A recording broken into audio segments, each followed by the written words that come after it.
Naranasan mo na bang ahiyang sira? Hindi isang sandali, ingalit ang buong araw mo, isang insulto, isang bastos na komento, at bigla ka na lang natanggay na emosyon. Nawala ka sa direksyon, at nakapakasalita ka ng bagay na pinagsi. Himosyon nawala ka sa direksyon, at nakapakasalita ka ng bagay na pinagsi. Himosyon nawala ka sa direksyon, at nakapagsalita ka ng bagay na pinagsisihan mo kalaunan. Bakit ba parang wala tayong kontrol kapag umalabang emosyon? At mas mahalaga, paano natin mababawi ang kontrol na yon? Naniniwala ang mga stoic na ang tunay na labanan ay nasa isipan natin, hindi sa ibang tao, hindi sa ibang tao, hindi sa mga sitwasyon. Itinuro nila na ang lakas ay hindi nagkikita sa paging maingay o maposok, kundi sa kakayahang hindi gumanti. Sa pagpiling katahimikan sa gitnang kaguluhan, sa pagpiling katahimikan sa gitnang kaguluhan, sa pagtangging isuko ang kapayapaan mo sa taong hindi naman karapat-dapat. Ipakikitan video na ito kung paano mo mahahawakan ang emosyon mo, hindi sa pagpigil ng nararamdaman mo, kundi sa pagbabagon paraan ng pagtugon mo. Matututuhan mo ang mga konkretong, napatunayang teknik ng stoicism upang matutong huminto bago tumugon, kumalas sa mga bagay na hindi na nagsisilbi sa iyo, at masterin ang emosyon mo na parang isang mandirigma ng isipan. Hindi ka mahina dahil nahirapan ka, isa kang tao. Lahat ng lalaki ay nakaranas ng galit at sakit ng hindi pagrespeto. Pero ilan lang ang natututo kung paano ito lampasan. Doon ka magbabago. Kaya kung soang sawa ka na sa pag-imbihag ng sariling emosyon, para sa iyo ito. I-like ang video na ito, mag-subscribe para sa mas marami pang stoic strategies, at i-share ito sa isang taong kailangang mabawi ang kanyang kapayapaan. Dahil kapag naintindihan mo ang stoicism, hindi mo lang namumana siyang galit, nagiging untouchable ka at nagbabago ang lahat. Una, ituring ang emosyonal na pagsabog bilang magagawi na pwede mong matanggal. Hindi ka ipinanganak na galitin. Hindi ka ipinanganak na gawi sa trapiko, nagpapabaksak ng pinto, o inisip ulit ang magausapan ng paulit-ulit.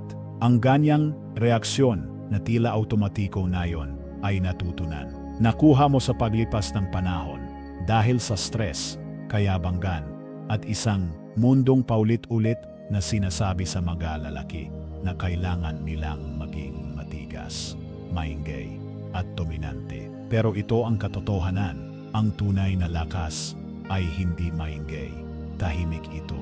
At ang pinakamakapangyarihang lalaki sa isang silid ay ang hindi natitinag, hindi bumabawi ng sigaw, at hindi hinahayaang gambalay ng kanyang kapayapaan ng malilit na bagay. Ang galit ay hindi lang damdamin, isa itong gawi, at gayang ibang gawi, kaya itong sirain. Pero una, kailangan mong makita ito sa tunay nitong isang chain reaction na nagpapatuloy dahil pinapakain mo. May laliking suminggit sa linya, minamalit kan boss mo, may sinabi ang partner mo na masakit, at bago ka pa mang makapag-isip, nagsalita ka na. Yan ang siklo, at karamihan sa mga lalaki nananatiling nakulong dito habang buhay. Iniisip na ito ang tunay nilang pagkatao. Pero iba ang nakitang gumastoic, hindi nila tinuring ang galit tilang ugali. Tiningnan nila ito bilang kahinaan na nakatago. Sabi ni Epictetus, ang sinumang taong may kakayahang magalit ay alipin nito. Masakit pakinggan, pero totoo. Kapag nag-react ka ng hindi inisip, ibinibigay mo ang kapangyarihan mo sa bagay na nagtulak sa iyo. Nagiging predictable ka, madaling manipulahin, at emosyonal na pagod. Isipin mo ito, nakatayo ka sa pila sa LTO, isang oras ka nang naghihintay. May suminggit sa harap mo, walang pakialam. Ramdam mo na sumisikip ang dibdib mo. Nangginginig ang pangga mo. Gusto mong sumigaw. Yan ang labanan mo. Pwede kang lumaban sa parehong girang palagi mong natatalo. O pwede kang huminto sandali at itanong ang isang simpleng tanong. Makakatulong ba ang magalit? Alam mo ang sagot. Naranasan mo na ang sagot. Nakapaglabas ka ng galit mo. At ano ang napala mo? Wala kundi dagdag stress, dagdag pagsisisi, at mas lumalayo ka sa lalaking gusto mong maging. Diyan nagbabago ang stoicism. Hindi mo kailangang itago ang naramdaman mo. Kailangan mo lang lumabas ang gayo at panoorin mo ang lumabas ang gayo. Panoorin mo ang emosyon mo na parang urin mo palang na dumadaan sa langit. Tanggapin mo pero huwag mo hayaan sila ang pagmagaho. Ang isip, ang rasyonal na sarili, yan ang dapat humawag mo. Rasyonal, yan ang dapat humawag ni Maji. Yan ang lakas na pinandainan ni Siyok sa pamamagitan ng disiplina. Na ang galit ay patunay na nagmamalasakit sila. Na ang manatiling kalmado ay kahinaan o kawalang pakialam. Pero ang tuto, kahit sino kayang sumabag, madali yan ang mahirap. Ang kaya na sila,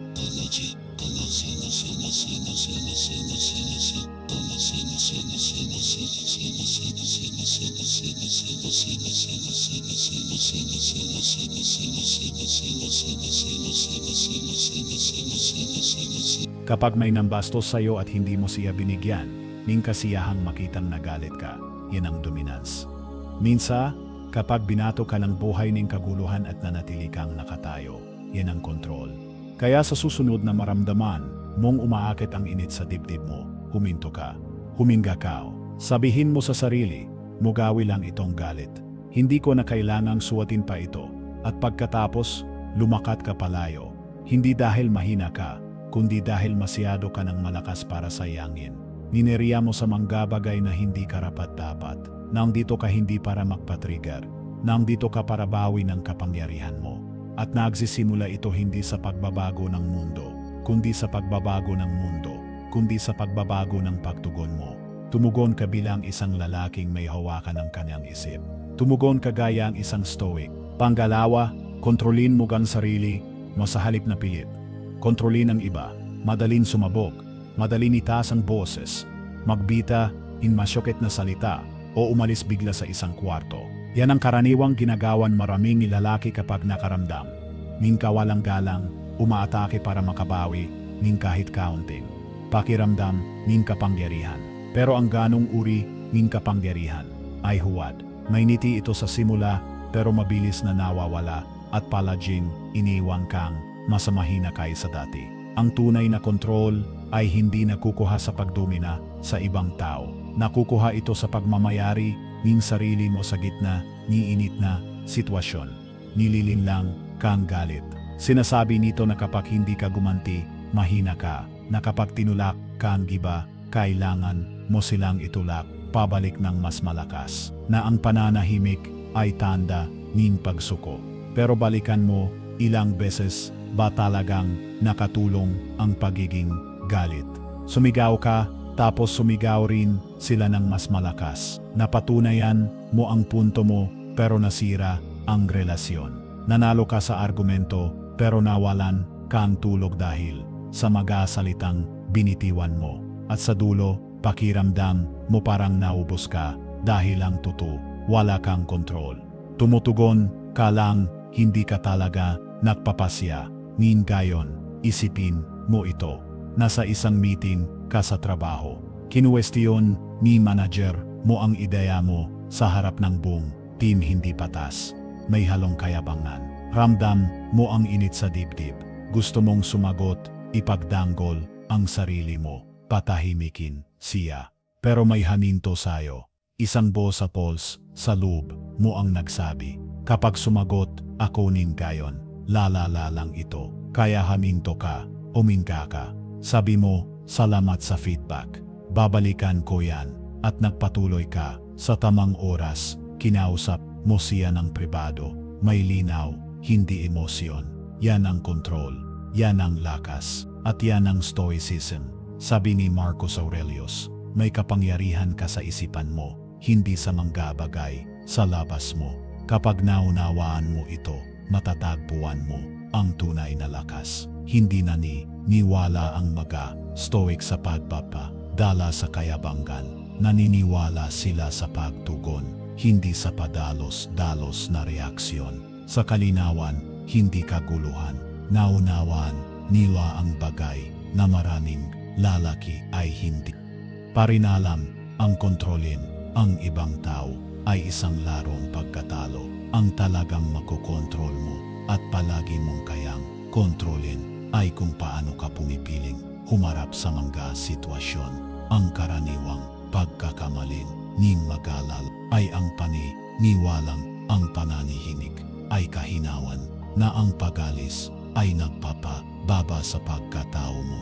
Pero pag-isipan mo nung huling may nakita kang sumabog sa harap mo, lalo mo ba siyang nirespeto o bumaba siya sa paningin mo? Ang galit ay maingay, pero ang respeto ay tahimik. Kapag nanatili kang kalmado sa gitna ng pang-ungutya, nagiging untouchable ka at mas kinakatakutan yan kaysa sa pagsigap. Hindi ibig sabihin mo pagiging stoic na hindi ka kailanman magsasalita. Ibig sabihin nito ay ikaw ang pumipili kung kailan at paano ka magsasalita ayon sa sarili mong terms, hindi sa diktang galit mo. Kapag natutunan mong ipakapaliban ang tugon mo para makadaan mo na ang emosyon bago ka kumilos, lumilika ka na espasyo. At sa espasyong iyon, natatakpuan mo ang karunungan. Mas maganda ang magadesisyong nagagawa mo. Napapanatili mo ang respeto mo sa sarili. Sa susunod na may mangbastos sayo, huwag kang matukso. Hayaan mo silang magpakaliit ago, manatiling matatag. Hindi dahil natatakot kang sumagot, kundi dahil pinipili mong huwag malunod sa bagyo nila. Umaangat ka hindi para sa kanila, kundi para sa sarili mo. Yan ang tunay na kontrol. Hindi ito tungkol sa pagkakaroon ng huling salita. Ito ay tungkol sa pagkakaroon ng huling kapayapaan. Kaya simulan mo ng giyon. Huwag mong subukang kontrolin ang buong kwarto. Kontrolin mo ang hininga mo, ang salita mo, ang mukha mo, ang enerhiya mo. Alis ka sa bawat sigalot na may dalang bagay na bihirang matagpuan ng karamihan. Ang dignidad mong buo pa rin.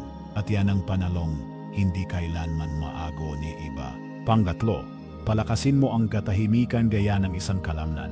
Sa pamamagitan ng araw-araw na pagin sayo, hindi mo pwedeng asahan na mananatili kang kalmado sa gitnang kaguluhan.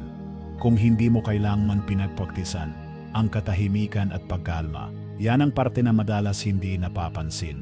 Maraming lalaki, hinihintay nilang sila ay magalit, bastusin o mapuno at saka lang nila susubukang kontrolin ang sarili. Pero ang emosyonal na lakas ay hindi basta-basta lumilitaw sa utos.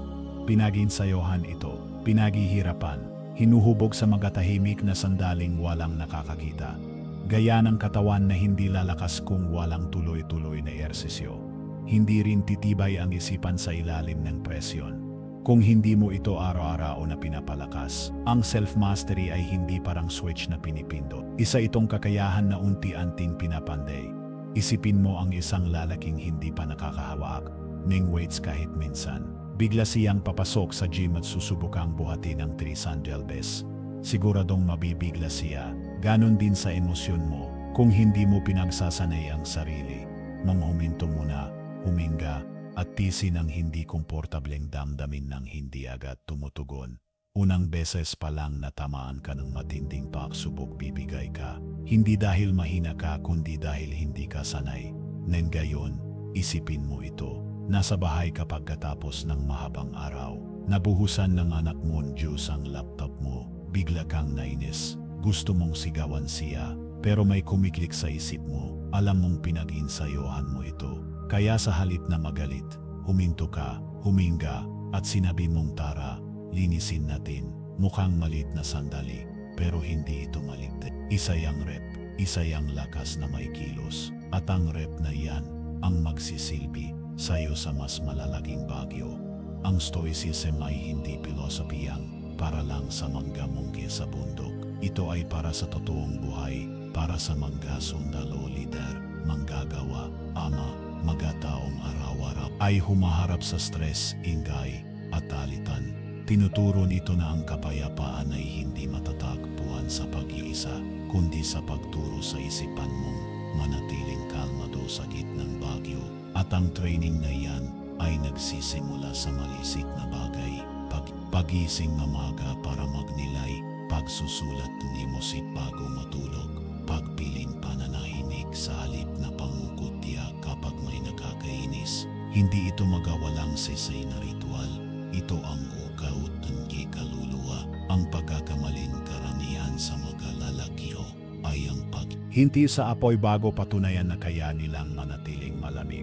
Pero hindi ganun gumagana yon. Pinakahandaan mo ito. Gumagawa ka ng ritual na nagpapalalim ng focus, nagpapahaba ng hininga, at nagpapatalas ng awareness. Dahil kapag dumating ang presyon, hindi ka tumataas ayon sa okasyon. Bumabagsak ka sa antas ng training mo. Alam ito ng Stoic. Si Marcus Aurelius ay nagsusulat araw-araw, nagre-reflect sa kung ano ang nagtulak sa kanya, ano ang sumubok sa kanya, at paano siya makakatugon ng mas maayos kinabukasan. Hindi dahil mahina siya, kundi dahil gusto niyang mas maging matatag. At si Epictetus, na minsang naging alipin, ay nagturo na ang disiplina ay hindi nagsisimula sa magagarbong kilos, kundi sa araw-araw na pagpigil sa damdamin at pag-iisip. Pinagpraktisan nila ang katahimikan bilang gawi, hindi bilang tugon. Kaya kung gusto mong tumigil sa pagiging lalaking palaging nawawala sa sarili, kapag may problema, simulan mong maging lalaking laging handa bago pa dumating ang gulo. Umupo ka sa hindi komportabling damdamin sa halip na humanap agad na abala. Pansinin ang hininga mo kapag gusto mo nang magsalita. Mag-reflect sa dulo na raw, kahit 5 minuto lang. Hindi ito simpleng kilos. Ito ang iyong emosyonal na weightlifting. Walang ipinanganak na stoic at walang gumigising kinabukasan na may perpektong self-control. Pero ang lalaking nagukusa paulit-ulit at nagtitrain, yan ang nagiging untouchable. Binubuo mo ang katahimikan gaya ng pagbuo mo ng kahit anong kakayahan sa pamamagitan ng pagsisikap, pagulit at oras. Kaya huwag mong hintayin subukin ka ng mundo. Ikaw ang sumubok sa sarili mo araw-araw dahil ang lalaking nagsasanay sa katahimikan. Siya ang nananalo kapag dumaiting ang ingay. Pangapat, bitawan mo ang magabage na hindi na nakakatulong sa'yo. Paano mong ayosin ang buong araw mo? Gigising ng maaga, mag-gym, tapusin ang magadapat gawin, at maramdaman mong kontrolado mo ang lahat. Pero biglang nagka-traffic. May nag-cancel na yung meeting sa huling minuto. Dinagdagan ka ng trabaho ng boss mo nang walang pasabi. Nagaon ng ang pleno mo at mabilis ang pagbuo ng inis. Yung paninikip, migdib-dib, yung init sa lalamunan, hindi galing sa mga pangyayari mismo. Galing yan sa pagtutol mo sa mga ito. Hindi ka galit dahil nagbago ang mga bagay. Galit ka dahil inakala mong hindi sila magbabago. Pero ang tutu, hindi interesado ang mundo sa schedule mo. Hindi humihingi ng permiso ang buhay bago ito lumihis sa direksyon. At habang lalo mong pinanghawakan kung paano mo gustong mangyari ang mga bagay, mas lalo kang naghihirap. Hindi ito kahinaan, ito'y attachment. At kapag hindi mo nabantayan ang attachment, nagiging bitag ito. Ang lalaking kailangang perpekto ang lahat para manatiling kalmado ay isang lalaking hindi kailanman makakaranas ng tunay na kapayapaan. Ang letting go ay hindi pagsuko.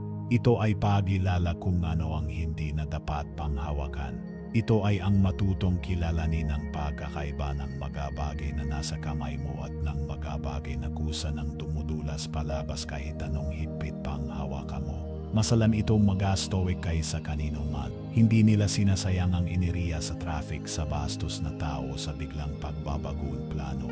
Itinatabi nila ang lakas nila para sa mga bagay na kaya nila ang hubugin ang ugali nila, ang mindset nila, ang pagtugon nila. Kaya kapag may bagay na gumulo sa araw mo, huwag ka agad mag-react. Huminto ka, tanungin mo ang sarili mo. Nasa kontrol ko ba ito? Kung ang sagot ay hindi, huwag mong bigyan ng gasolina gamit ang atensyon mo. Hayaan mo itong dumaan na parang masamang panahon. Hindi mo ito binabalewala, pinipili mo lang na huwag malunod dito. Hindi ito pagtanggi sa katotohanan. Ito ay disiplina. Ang karaniwang pagkakamali ng lalaki ay ang paniniwalang ang pagkontrol ay nanggangulugang pinipilit ang mga bagay na magkasya sa gusto mo. Pero ang tunay na kontrol ay nasa kakayahang magdadala Ang lakas ay hindi ang pagpapasunod sa mundo kundi ang pananatiling kalmado kapag hindi ito sumusunod sa iyo. Kaya ang stoicism ay hindi pagiging passive, ito ay pagiging eksakto. Hindi ibig sabihin na titigil kang magmalasakit, ibig sabihin lang titigil kang magmalasakit sa mga bagay na hindi mo naman kayang baguhin. At ang pagbabagong yan ang nagpapalaya sa lakas mo. Para sa mga bagay na yun ang nagpapalaya sa lakas mo para sa mga bagay na tunay na mahalaga. Na kung isipin mo ito nasa parking lot ka, may stranggurong umatras sa sasakyan mo na identi at ngumiti lang namautan lang bumiti lang siya na parang wala lang. Gusto mong sumabog, gusto mong makamit ang hustisya. Pero pagkatapos ng unang bugso ng emosyon, huminto ka. Tinanong mo ang sarili mo, kapag sumigaw bago mawalang tint, mas mapapansin niya bang pagkakamali niya? Hindi. Kaya ginawa mo ang dapat, sinulat ang report, nanatiling kalma to pinutakahan ng tiling kalma, diktahan ng kinariya mo at umalis. Hindi lang dala-dalang sirang bumper, kundi dala-dala mo, hindi kita ng insiya. Hindi lang dala-dalang sirang bumper, kundi dala-dala mo, in ang dignita ng kilimang kinita mong buparin. Yan ang dignita mong tinatala mo, in ang dignita mong buparin. Yan ang dignita mong buparin. 5. Gawing personal na pagsubok ng kahusayan ang bawat tunggalian. Hindi mo maiwasan ang tunggalian.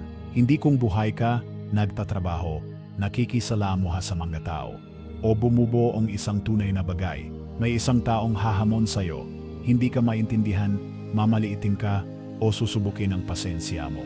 Ganyan talaga ang buhay. Pero karamihan sa mga lalaki, reaksyonaryo ang paraan ng pagharap sa tunggalian. Tinuturing nila ito bilang banta sa kanilang pagkalalaki, bilang pagkakataon para manalo o magpatunay. Kaya tumitigas sila, tumataas ang boses, at pilit silang nangingibabaw. Pero sa paggawa nila nito, hindi nila nakikita kung ano ba talaga ang tunggalian. Hindi ito banta sa kapangyarihan mo. Ito ay salamin nito, ipinapakita ng tunggalian kung saan ka pa rin nawawalan ng kontrol. Kung saan pa rin ang ego mo ang namumuno, alipin ka pa rin ng opinyon ng iba. At ito mismo ang dahilan kung bakit tinuring ng stoic na ang bawat komprontasyon, bawat insulto, bawat di makatarunggang sandali ay hindi problema kundi practice. Naniniwala silang binibigyan ka ng buhay ng paulit-ulit na pagkakataon upang palakasin ang isip mo sa pamamagitan ng pagdanggi na hilahin ka pababa ng ingay. Isipin mo ito, nakatayo ka sa counter ng isang hardware store. Matiyaga kang naghihintay habang tinutulungan ng clock ang ibang customer. Biglang may lalaking suminggit mula sa likuran, iwinagiway ang resibo at iginit na unahin siya. Tumaas ang boses niya. Lumingo ng lahat at ayan ka, mabilis ang tibok ng puso, mahigpit ang panggahandang sumabog. Pero hindi ka sumabog. Sa halip umatras ka sa loob-loob mo. Tinanong mo ang sarili mo, ano ba talaga ang nakataya dito? Oras ko, ego ko, o kapayapaan ko? At doon mismo, pinili mong hindi sumuko, kundi umangat.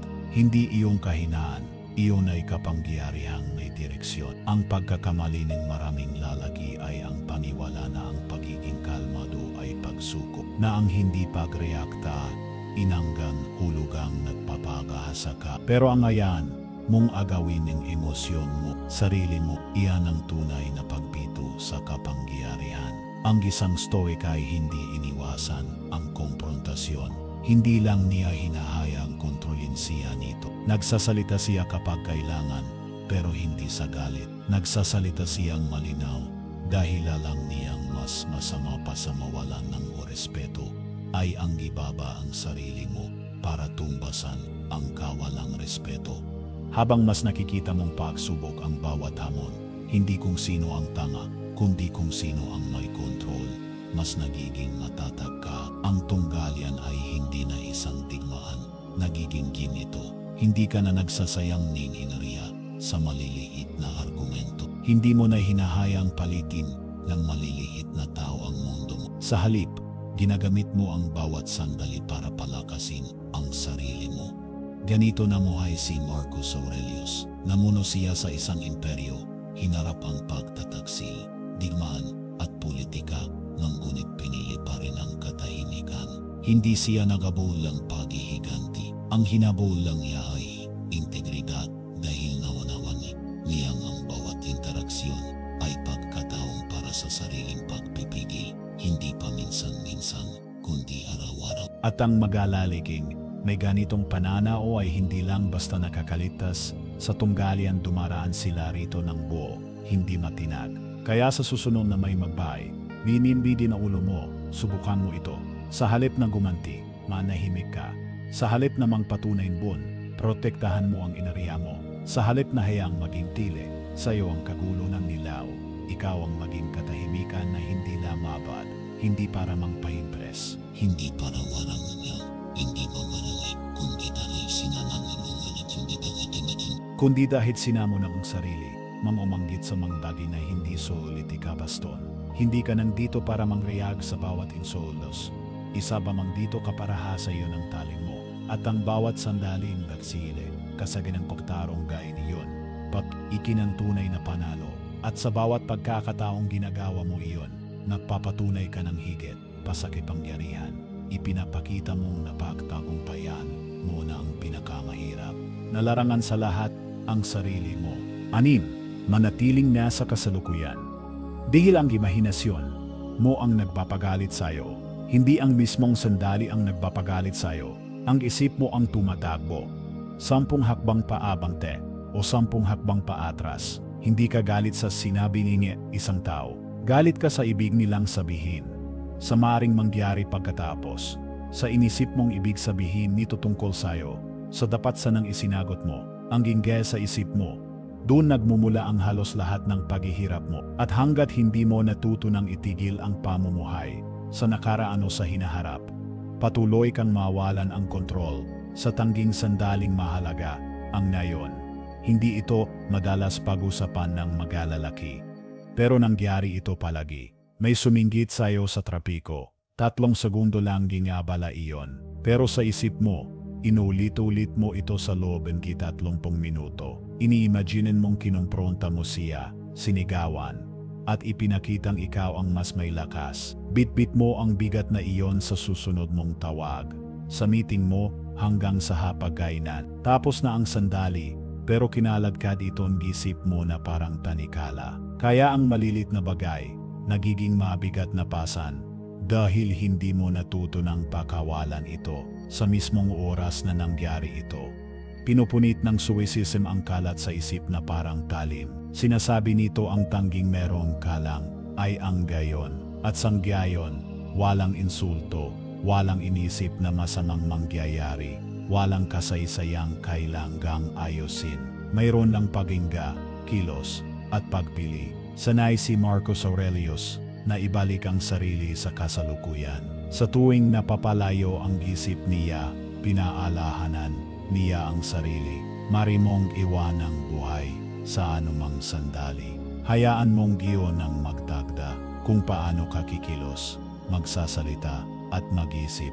Hindi bukas, hindi pagkatapos mong manalo sa argumento, kundi ngayon mismo. Ang karaniwang patibong ay ang paniwala na ang ginisip mo ay katotohanan, na dahil naisip mo ito, totoo na agad. Pero karamihan sa mga bagay na nireaktan mo, hindi namang totoo. Imahinasyon lang. Naunawaan ng stoic na ang isip na hindi mapigil. Ang ugat ng sobrang pagdurusa. Ang imahinasyon mo kapag pinabayaan ay lilikan mong gagaway na wala naman at mag-argumentong hindi kailanman nangyari. Subukan mo ito. Papasok ka sa isang usapan kasama ang isang taong hindi mo gusto. Nakabang ka na agad sa huway. Inaasahang bastusin ka. Yung tensyon na yon, hindi galing sa sinabi nila. Galing sa hinaharap na naisip mo na sa utak mo. Huminto ka, bumalik, maging narito. Maaring bastusin kang kanila, maaring hindi. Pero alin man sa dalawa, mas kakayanin mo ito kung kalmado at nakaugat ang isip mo kaysa yung punong haka-haka. Ito ang dahilan kung bakit ang pagsasani ng mindfulness ay hindi lang pamparelax. Isa itong taktikal na kalamangan. Pinapanatiling malinaw ang isip mo kapag gusto ng instincts mo ng kaguluhan. Hindi mo kailangang umupo ng nakayoga po sa loob. Hindi mo kailangang umupo ng nakayoga po sa loob. Hindi isang oras para makuha ito.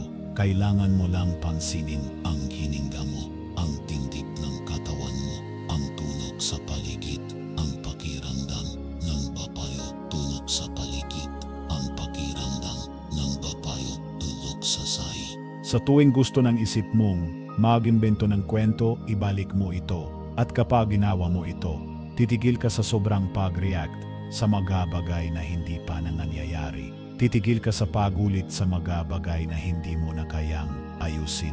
Titigil ka sa pagpagpagtis ng meti, salitang hindi mo namang kailangang sabihin. Magsisimula kang tumugon hindi mula sa nerbiyos, hindi mula sa takot, kundi mula sa presensya. Doon naninirahan ang katahimikan mo. Doon naninirahan ang kapangyarihan mo. Hindi mo makokontrol ang nangyari na. Hindi mo rin makokontrol ang hindi pa nangyayari. Pero makokontrol mo ang nayon. At kung kaya mong angkinin ang nayon, kahit ilang pagingga lang, hindi ka lang nahasyanay ng cynicism. Namumuhay kang malaya. At iyan ang uri ng lakas na hindi kayang agawinin kahit sino. Bitawan, maangbigan. Hindi samaan melo bago pa ito magpaatan na sayo.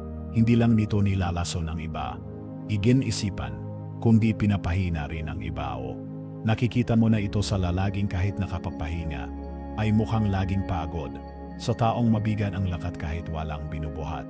Sa taong nahiya at nag-alangan na bumati sa kabutihan dahil sanay na siyang linlangin at pagtaksilan. Ang bigat na ito ay hindi pisikaw, kundi emosyonal. At habang patuloy mong kinukupkob ang galit, pagsisi at pait, lalo nitong kinakain ang iyong enerhiya, kalinawan, at ang kakayahan mong makaramdam muli ng kadalasan, hindi napapangsin ni mega lalaki ang pagiral nito.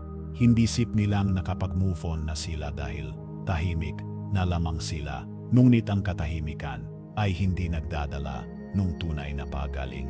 Hindi ibig sabihin na hindi mo ito pinag-uusapan, ay hindi nito hinuubog ang paraan mo ng pagsasalita, pagtitiwala at pamumuhay, ang pait na pinipilit mong dalin mula palinang taon na ang nakalipas ay nasa balikat mo na maging sa iyong pagtulog at paiti ang bilisin iyong pagsabog kapag may bahagyang paglabag sa hangganan. At iyan ang dahilan kung bakit tinitingnan nung ba stoic ang pagpapatawad hindi bilang moral na obligasyon, kundi bilang paraan ng pag-ingat sa sarili. Ang pagpapalaya ay hindi tungkol sa pagharap sa nagawa sa iyo. Ito ay pagdangging, ayan itong pumigil sa iyong pag-usat sapagkat bawat patag nung samang loob na iyong dinadala ay ninangakaw ang iyong kapayapan sa kasalukuyan. Walang sinuman, pati na rin ang taong nakasakit sa iyo, ang narapat magkaroon nung ganong kapangyarihan sa iyong buhay. Sinabi ni Epictetus, maring ikadena ang kaking pao. Ngunit kahit si Zeus ay hindi makakapanatag sa aking kalooban, iyan ang tunay na ibig sabihin ng pagpapatawad, hindi ang pag-apruba o paglimot, kundi ang pagdangging. Ayang kanitong maging bihag mula sa loob. Isipin mo ang isang pagkakataong kung saan may lumampas sa hangganan. Ang isang tao, maaring nagsinunggaling siya, umalis o pinaya ka sa harap ng iba. Nagsabi ka sa iyong sarili na hindi mo makakalimutan iyon. At marahil tutuon gaman, tuwing naulala mo siya, umihigpit ang iyong tigan, bumababa ang iyong enerhiya, at nawawala ang iyong kapayapan. Hindi yun isang patunay ng tunakas. Bagkus, ito'y parang self-inflicted na parusa, paulit-ulit mong binubuo. Ang sakit na nilika nila kahit na nakalimot na sila, iyan ang patibang. Ang paghawak mo sa galit ay hindi ka pinoprotektahan. Bagkus, pinahina ka lamang nito. Ang isang stoic ay hindi hinahawakan ng galit na parang baluti. Siya ay pinakakawalan ito na parang apoy sa kanyang magkakamay dahil alam niyang siya ang unang masusunog nito.